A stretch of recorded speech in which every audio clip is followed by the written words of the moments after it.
Hai ale YouTube lama karon let le to na vangin Instagram lama reels ka CM3 na valrina te tikhan srang hey skalu te po book to khop me mania license door license siam ka hantuma ral tlana mamin lang tikhang langa mui mulan me tila para tila mamin ti thin box so lu kan me tanga ka me chan dik tak anilawa kan in puang lo mai nge kan nu hian in kan lu hi me turamin du na hi rei to khop maya mase ka du ngai lewa zu ka dum tlat mai box ke man abe dong de niang ni zan chu please kati no please kati china no titlat me ilui me lo chuan titlat mai box please kati pohan ziam to silova chuan chon me nge ngai di top mai eng dang ni lo me ngai ni pa thau hi champa ya chun lu me thia berdia mase ka lu hi min me dal sak ngai lawa chan chu aman ka pek ngai lo va ka dia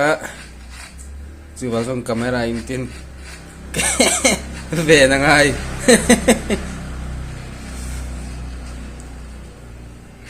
ka thiam chuang lo camera tia ven lo chon rual lo tein chu gì à na dora hi ka thok china min zirtir tu pani ke ma kha chem mang kha ka ti ta ni chem tuai thar rang ka ka lo in zir ve chara chu din mà han miron tat siam ta đi chip zol mẹ đang thêm lo chuan ba ngai han setia han he tu na mẹ dan tak he hi over comment tia tiếng nè so về một tiếng mình zir tira pon cấp mai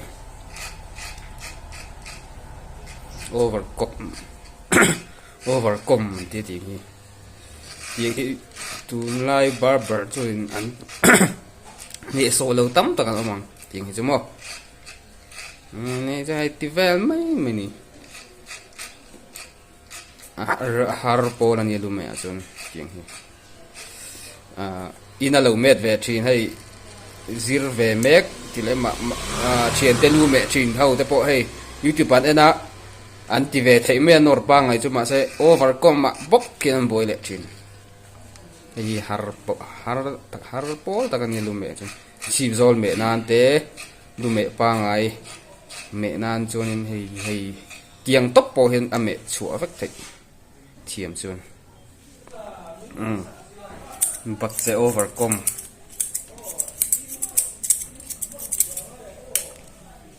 là say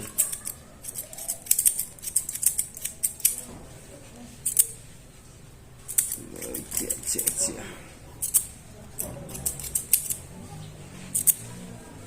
cái gì tiêu với cái gì à thế mà ngà lâu ngay tốc lật cần